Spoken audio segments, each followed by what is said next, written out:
When you are weary, my sister and brother, lean on my shoulder.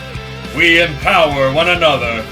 Stand together, but if we must fall, I fall with my family, my allies, and all. This new union we've formed shall not fade. Rise anew, my kingdom. Find unity in the crusade. Not all who wander are lost. Not all who gain power use it responsibly. And not all get to speak to their true creator. But one day, we will meet again. And should fortune be on our side, it will be with fists raised to the sky in celebration and tears flowing down our face. Discaris and Rogal asked for 2 bits of aid to help us put our dreams into reality. To help protect Roxas' soul from the elemental cataclysm that Darkstar's heart will rot upon the realms, and Rogal desired for Malpace's bomb to be enhanced to help unmake Asmodeus. As the creator said previously that he has no more aid that he can provide, these are the last shreds that he could ever provide. Until this is over. For he can only do so much, and even the thrones of creation, with their seals depicting the Crusaders, are underdeveloped in their potential. I have been granted the knowledge of the seal's particular rituals, so let's see what we must accomplish. Malpace, the spawn of Traff and Syrah, bearer of the Arcane. Your forces must claim victory over those who have enhanced their brain. The release of the Star Surfer's power shall unlock the door. The army of the material shall feel true magic pull. So, defeating a significant devil army or general that holds mystical teachings of Vega and black magic should make the Seal of Arcane able to be empowered and unleashed. Next, Rogal, son of Grumgull and Judy Dawn, the Zealous are under your charge. As a team, your allies must work together to defeat a Titan at large. It seems the Seal of the Zealous will only be primed once you lead the charge against a humongous enemy and slay it. Discaris, son of Damien and Delilah, may fate be weaved in your hands. Damn the eyes that have loomed over your family embedded in the land. That's a curious one, but I have a feeling Asmodeus has developed some additional features since we last met. Keep an eye out for Earthen Eyes. Nyx, daughter of Anders and Capri, be the judge of mortality. Preserve the children of Alima thrice as they ensure the enemy's fatality. For what I have learned, you must ensure one of our armies can defeat 3 enemy armies, whether by restoring their wounds and or withering the demon souls away. Darachus, son of Darkanaris, arbiter of the primordials, chain thy master's will into your foes, represent each of their wrath for demons' woes. I believe you must defeat either armies or significant enemies 9 times, using poison, acid, fire, cold, necrotic lightning, force, and radiant twice. Mortimer, son of Michael and Eleanor, who walks the path of redemption. You must atone for the sins of your blood, no exception. Well, I'm afraid I may need a bit of help. For you see, my brother and I have suffered and done terrible things under the thumb of the devil. And now, he is the aspect of death itself, shrouded by such pain and darkness. But it is my duty to show him the light once again. And your support will mean worlds to the both of us. If we can free Dirge, I will be able to unleash my seal. Leonari, son of Alima, king surrounded by unity, bear your soul on the line to empower your community. That is certainly a strange component to enforce the seal of unity. But by the look in your eye, O wise king, you seem to have understood its burden. We all hold responsibilities that are intertwined together. A band of crusaders whose roles are vital to ensuring we can conquer the impossible. If we don't work as a team, well, I just don't know. There are but a few hours left until the end of days begin, falling on King Leonari's birthday no less. Go! Spend time with your loved ones. Enjoy the tranquility of the utopia that we've built together. Prepare for the war above all wars. I will be amongst you soon enough. Well, wouldn't you know it? It seems someone wants to have a chance. If it isn't my lost lamb from the flock, welcome Mortimer, my star pupil. It's been a long time, Lucifer. May I say, mighty bold of you to speak highly of me in front of your other generals. But of course, no one would dare rebel against you, right? Those who have free will are welcome to try. After all, my rebellion is legendary. The main difference is, only the most capable will live to tell the tale. And tell me, how often has that worked out? One would think I wouldn't have to bust out a mirror for that question, but indeed you are the only one.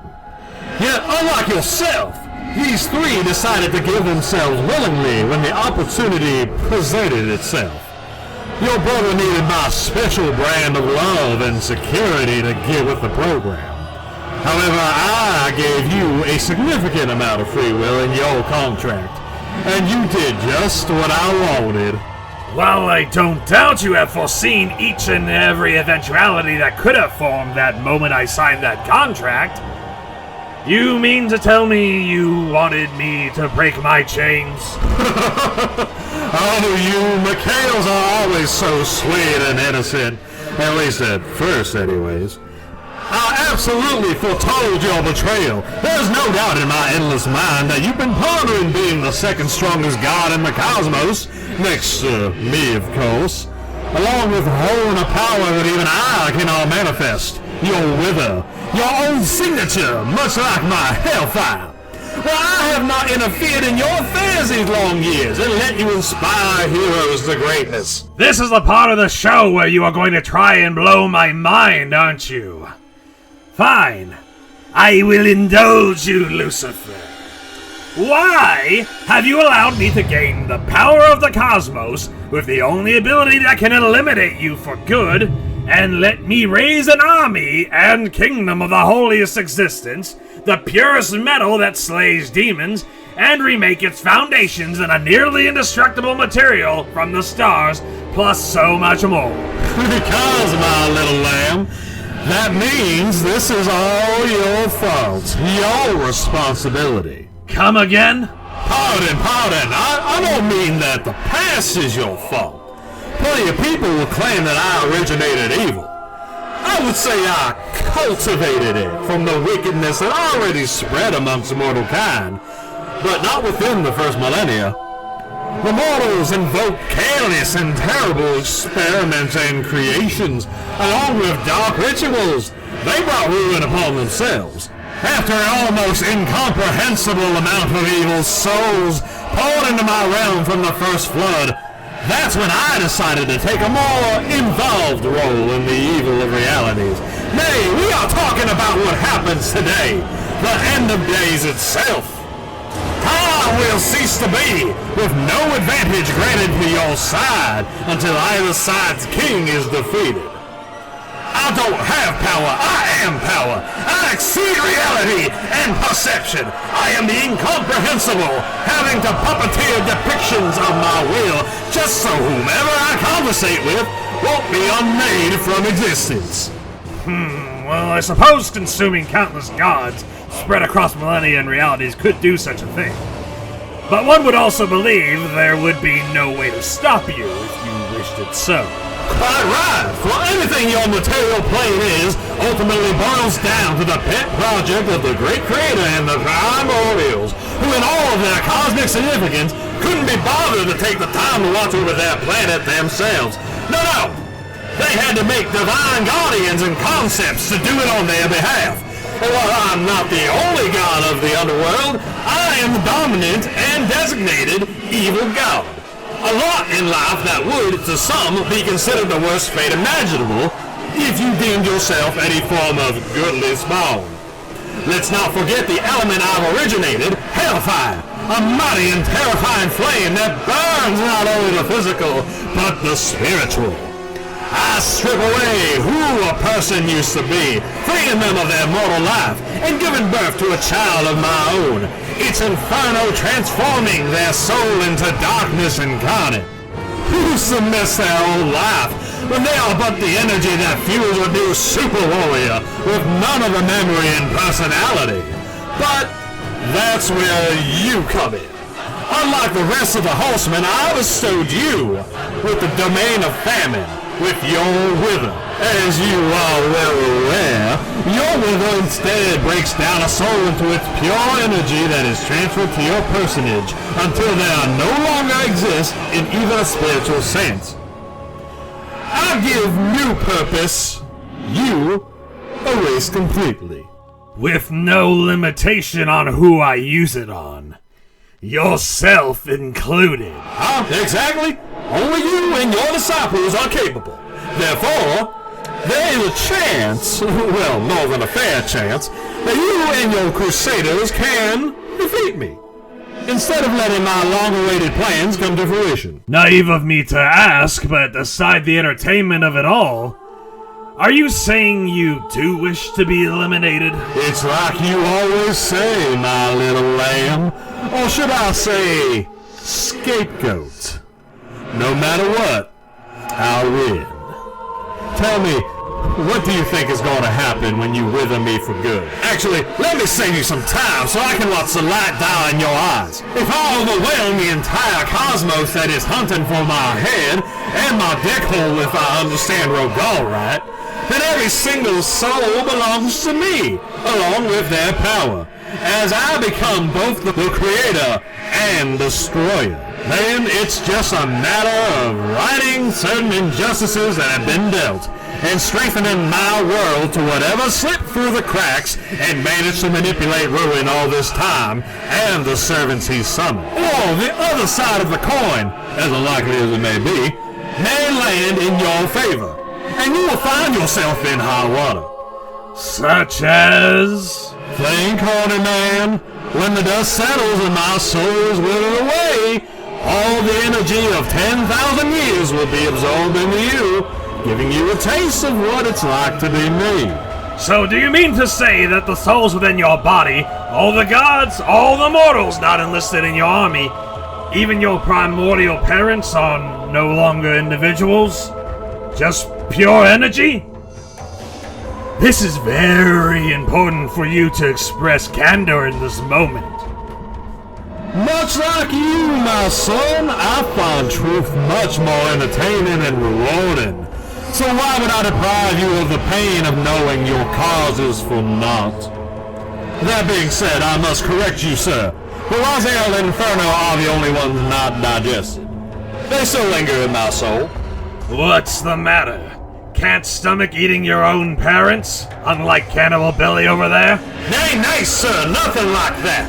You may well learn one day that holding on to their cause can continuously pull their elemental energy from their realms, as their bodies are unconscious in their elemental planes. I've had nearly a millennia to absorb necrotic and fire power, an investment over a quick cash payout. But let's get back to the point, shall we? If you want to kill me, your forces will have to use the Wither in some capacity, which means I will evaporate from existence, and you will be left holding on to the power of the arch-enemy of creation. I don't think you will save me, no. And last I checked, I enlisted you to be one of the most menacing sons of bitches that has ever crawled. Hell, you've been free of my contract for months, and yet you still have that dark, gravelly voice. You sound more evil than I do. Rude, but fair. It's all coming together now. In order to defeat you, I essentially have to become you. And I imagine you think that the world will turn against me, as I would be beyond the sacred trinity we worked so hard to establish. I suppose that's well thought out, trading one devil for another. Though it is strange of you to plot and scheme for the length of your life, all on the basis that the very forces I've helped put together will turn against me. Another coin flip. And bold of you to assume I wouldn't redistribute my newfound powers across the cosmos, returning existence to where it belongs. Oh, without question, a foolish and nonsensical plan. Of course. But, can you truly say that you can live with the possibilities of such a reality? where all of creation demands your dissolution, and the responsibility to give up this ultimate power instead of using it for your own ends? You know more than anyone that I have suffered for what I've done, and any punishment the universe wants for me, I accept completely. But at least the world would be completely absolved of all its devils. Yes, all of its devils. But we will see, won't we? Well, while you are here, I believe your former comrades have some words to share with you. Hello, mate. Long time no see since you locked me up in that cage. It most certainly has, Sloppy Joe. Yeah, that's a bit alright, no doubt. Have to thank the Scars personally. I was wondering how my next bout of rebirth was going to occur. I've been feeding on Castletown back when the Prince was on his last adventure. So just remember, I'm the original, baby. And speaking of babies, you be sure to bring me that new Evermetal kit, would you? Not on your life, sport. Are we speaking about my precious brother? I know mind games are tactic in war, but let there be no question about it.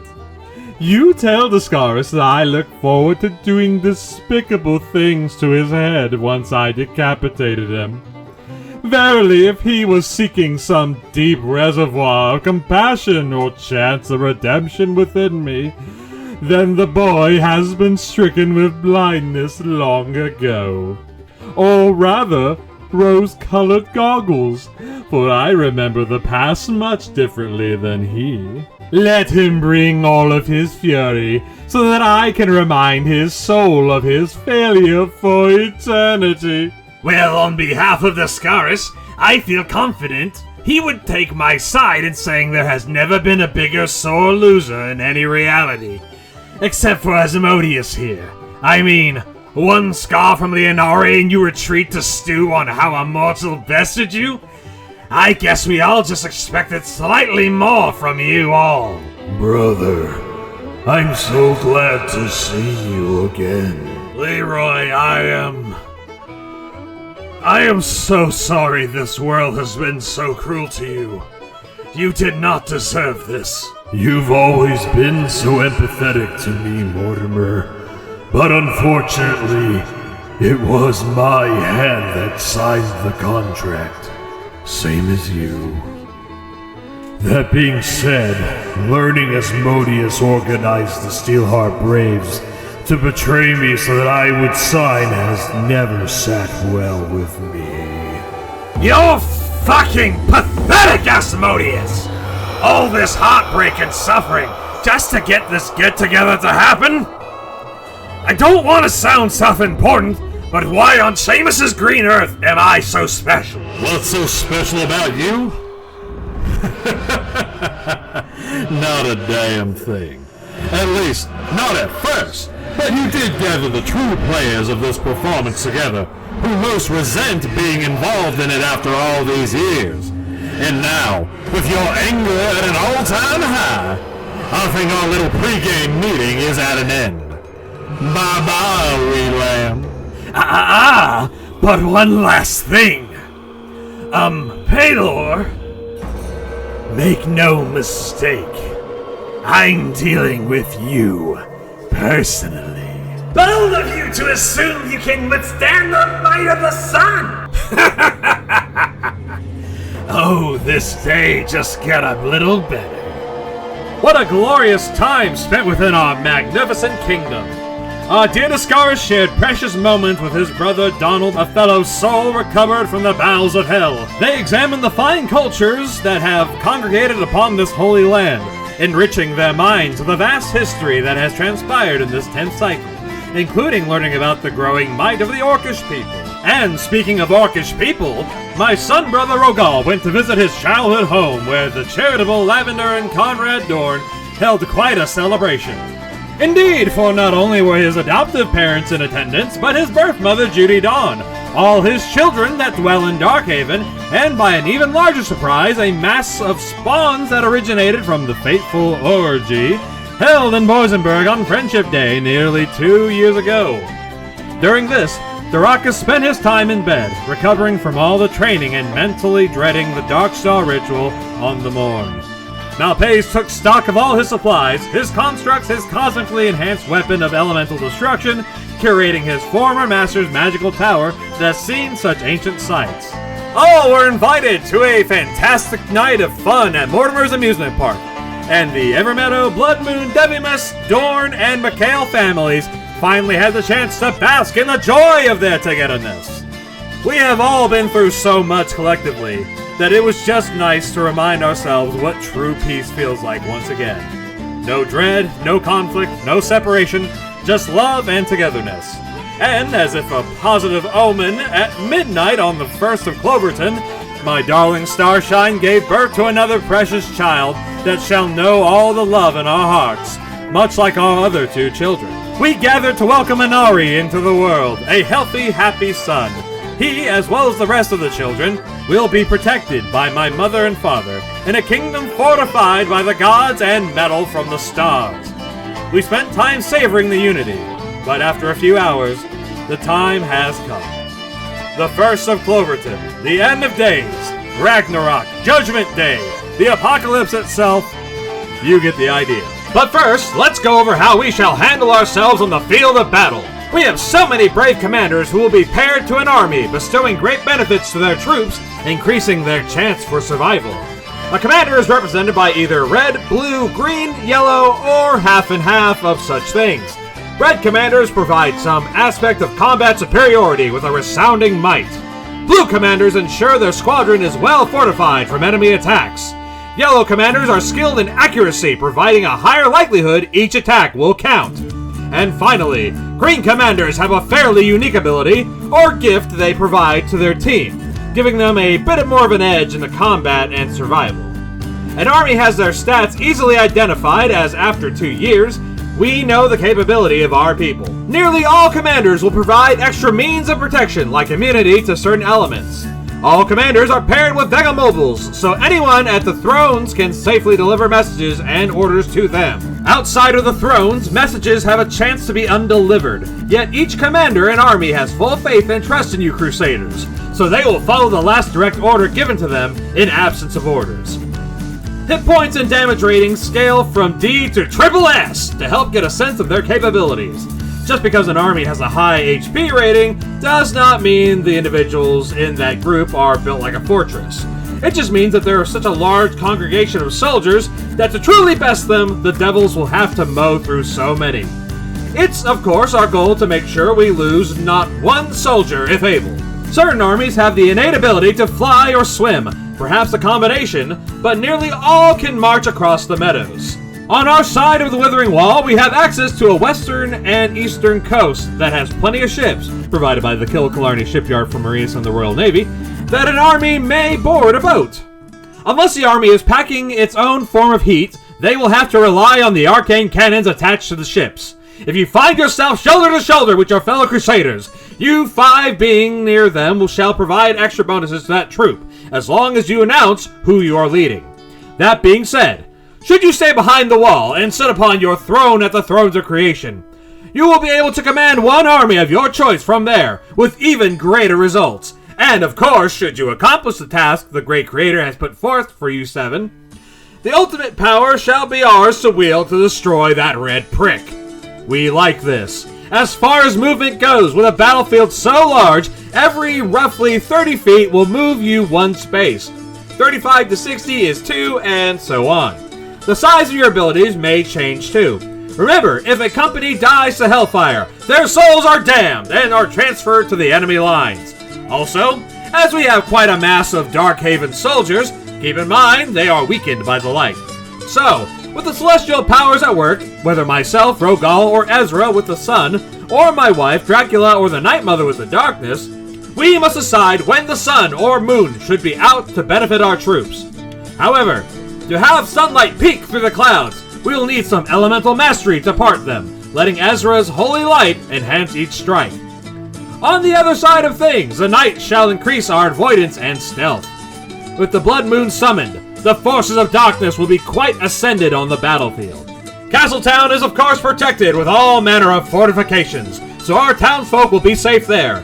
And from the Thrones of Creation, a portal will be open for transport of our troops back to safety or to connect to one of Malpace's portals. Hell, the lands past the wall will be afflicted by several environmental issues, so I wouldn't expect to get out of this battle unscathed, but we must be careful. What you are now seeing before you is a list of some of the armies that we have at our disposal, as well as some of the commanders who can be leading them. It is up to you, Crusaders, to decide what commander gets paired with what army. Your judgment and wisdom will be very monumental in this battle. Now we will go over a small list of some of the abilities and perks that the party has gathered over their time adventuring in the lands of Evermeadow. I believe that covers just about everything that we need to go over. Now, it's time for us to prepare for Darkstar's ritual.